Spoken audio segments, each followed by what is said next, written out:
في تعبير قديم ماشي بيننا وبين بعض وبنقوله من غير ما نحاول نفهم معناه على حقيقته، في حين اننا لو فكرنا فيه شوية ووصلنا لمغزاه هنحترمه اكتر مما بنحترمه ونقدره اكتر مما بنقدره. التعبير ده بيقول بيني وبين فلان عيش وملح، والمعنى الظاهري من الكلمة ان في بين الاتنين مودة وحب قديم وصداقة متينة، لكن المعنى الخفي للكلمة اكبر من كده بكتير، اذ ان وراه تعبير تاني فاهمينه هجس مع انه في منتهى الجد.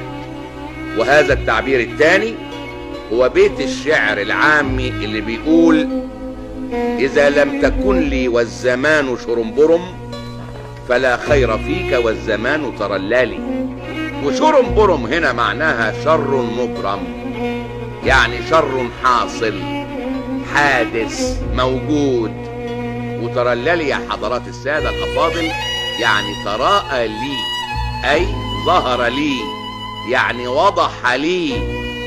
يعني لو ما كنتش معايا والدنيا مدياني قفاها ومش شايف منها غير شرها، يبقى مفيش منك خير لما تضحك لي والحظ يديني وشه ويتراءى لي.